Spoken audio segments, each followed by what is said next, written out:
Your favorite classical piece has a secret. And in El Arlesian, it's etched right into the groove. A tiny mark, a hidden code, and a story that changes everything. Because behind this one recording lies a trail of secrets the composer never lived to explain. When this record first hit turntables, a few sharp-eyed listeners noticed something odd, a tiny inscription sitting where no inscription should be. Not a catalogue number, not a mastering mark. Something deliberate. And when they traced it back, they uncovered a link to a part of Bizet's life that historians rarely talk about. The inscription matched a symbol found in one of Bizet's early notebooks, a notebook he kept hidden during the final years of his life. Inside it were sketches, unfinished themes, and a cryptic reference to a lost movement from El Arlesian. So if this mark on the vinyl wasn't an accident, what was it pointing to? Collectors who compared different pressings noticed something else. On certain copies, one passage in the farandole sounded different. Not wrong, just out of place. Almost like a fragment of a melody that doesn't appear anywhere in Bizet's published score. And that's when people started asking a dangerous question. Was this the missing movement? When audio engineers isolated that passage, they found something surprising. The fragment wasn't from Bizet at all. It matched a melody drafted years later by Ernest Gouraud, the friend who completed Bizet's El Arlesian Suite No. 2 after Bizet died. In other words, that mysterious groove wasn't pointing to a lost Bizet movement. It was pointing to Gouraud. But here where the story flips.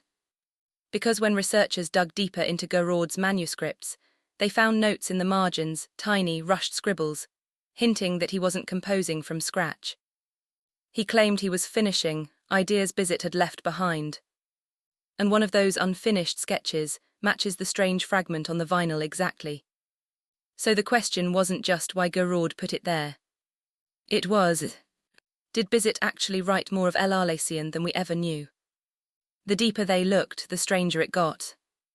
Because hidden in an archive in Marseille, researchers uncovered a single page from one of Bizet's private notebooks, a page thought to be lost for over a century. On it was a melody lined. Rough, incomplete, but unmistakably similar to the fragment on the vinyl. And the kicker. The page was dated after Bizet supposedly abandoned the project, meaning he may have kept working on El Arlesian in secret.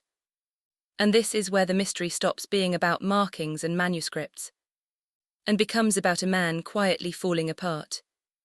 During those final years, Bizet was exhausted, trapped between failing health, harsh critics, and the pressure to outdo himself after Carmen. Friends described him as haunted by unfinished music, terrified he'd be remembered as incomplete. So the idea that he kept writing El Arlesian in secret. It suddenly made painful, heartbreaking sense. Once that missing notebook page surfaced, everything clicked into motion. Engineers re-examined the vinyl. Archivists rechecked the dates. And historians noticed something everyone else had missed. The exact spot where that strange fragment appears isn't random at all. It lines up perfectly with a transition in Bizet's original manuscript. A spot where something was clearly meant to go, but never did. Until someone put it back. So if that fragment was intentionally placed where Bizet left a gap, we're left with one impossible question. Was this vinyl hiding the ending Bizet never got to finish? Or the one someone desperately wanted us to believe he did? In the end, the truth may never be absolute. But inside that tiny scratch on an old recording lies something undeniable.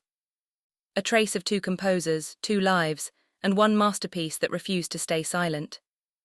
Whether it's Bizet's lost idea or Gouraud's quiet homage, the groove still holds their echo. And it's been waiting more than a century for someone to listen. If this story pulled you in, stay with me. There are more hidden histories like this, buried in scores, forgotten in archives, and scratched into records time tried to erase. And sometimes the only way to find the truth is to listen. So let's drop the needle on El Arlesian and see if we can decipher the code.